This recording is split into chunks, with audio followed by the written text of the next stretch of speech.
Hello, and welcome back to Productive Dragons channel, where we do unboxings, plan with me's, and other things. And if you like that, please consider subscribing. Today, we have our Book of the Month Club.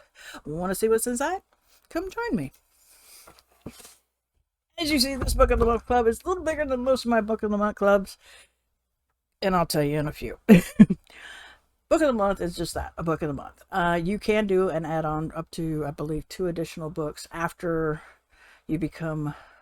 Under the Friends relationship that I found recently, you can add up to 4 books plus your monthly book.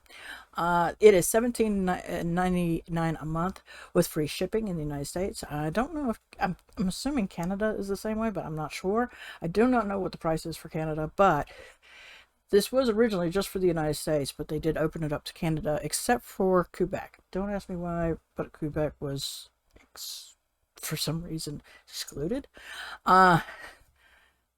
This month they had 6 selections that you could pick for the month of August. There was magical realism, memoir, literary fiction, thriller, and horror. Okay, so without further ado, like I said, I do have add-ons, so let me go ahead and open this up.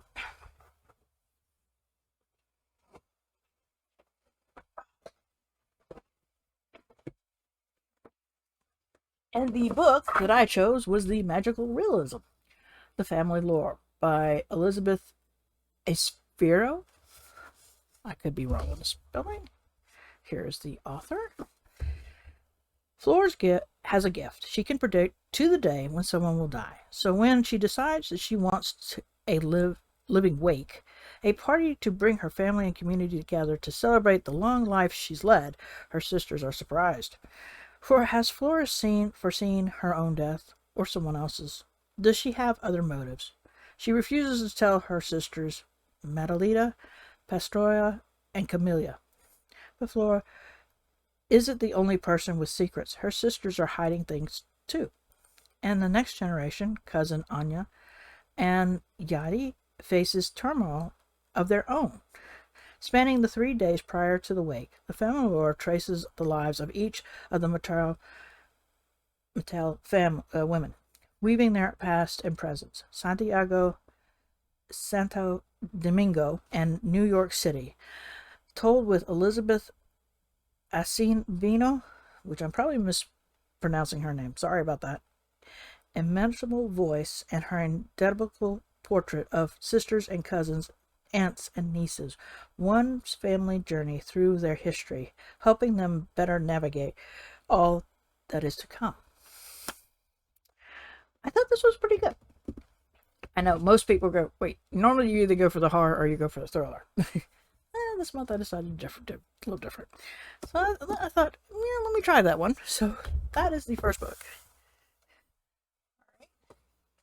Here is our bookmark. My books think I'm cool. Okay. Alright, so I got 3 add-ons. First one is The Invisible Life of Addie LaRue by E.B. Schwab.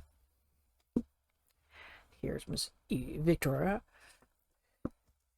Never pray to the gods that answer after dark. France, 1714. In a moment of desperation, a young woman named Adeline meets a dangerous stranger and makes a terrible mistake. As she realizes the limitation of her Faustian bargain, being able to live forever, without being able to be remembered by anyone she sees, Adeline chooses to flee her small village as everything she once held dear is torn away. But there are still dreams to be had and a life to live, and she's determined to find excitement and satisfaction in the wide, beckoning world, even if she will be doomed to be alone forever, or not quite alone. As every year on her birthday, the alluring St. Lou, comes to visit, checking to see if she's ready to give up her soul. Their darkly thrilling game stretches through the ages, seeing Alan witness history and fight to regain herself as she crosses oceans and tries on various lives. It will be 300 years before she stumbles into a hidden bookstore and discovers someone who can remember her name, and suddenly everything changes. There's that one. I'm a big Schwab fan, so. Riley Sager, the only one left. Of course, it does not show a picture.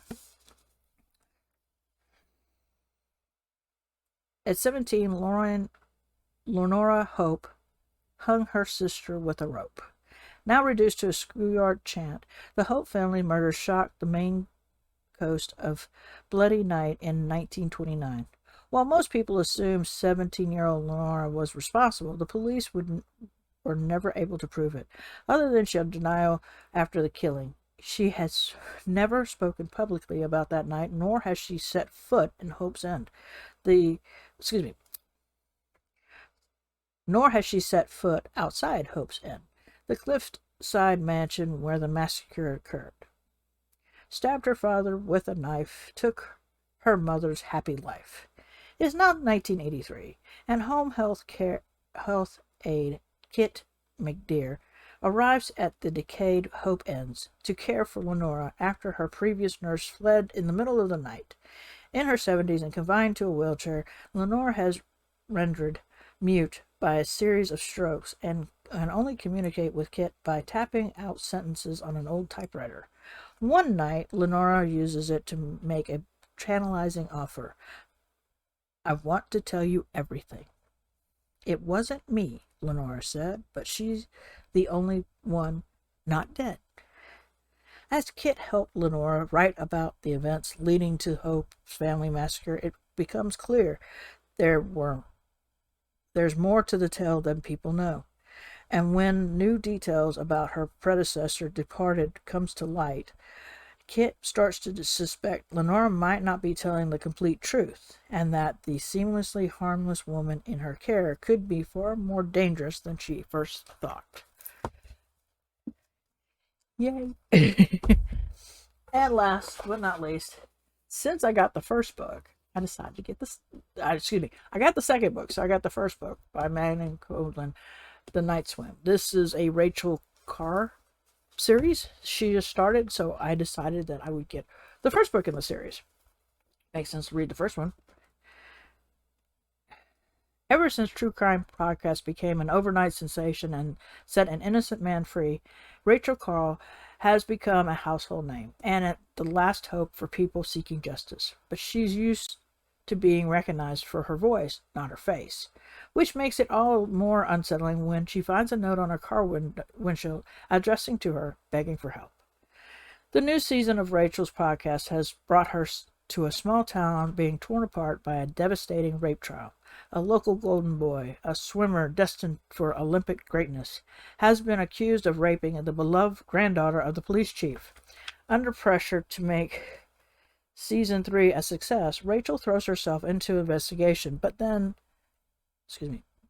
mysterious letters keep coming. Someone is following her, and she won't stop until Rachel finds out what happened to her sister 25 years ago. Officially, Jenny Still tragically drowned, but the letter insists that she was murdered, and when Rachel started asking questions, nobody in town wanted to answer.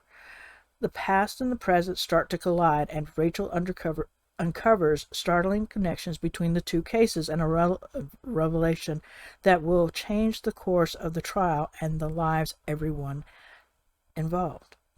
The Night Swim asks, what is the price of reputation? Can a small town ever right the wrongs of its past? And what really happened to Jenny? So, there we go. Night Swim. The Only One Left, The Invisible Life of Addie LaRue, and Family Lore. These are the 4 books I got for the month of August. What did you think of my selection? Let me know in the comments below. Like the video, and until next time, I hope everybody is having a wonderful day.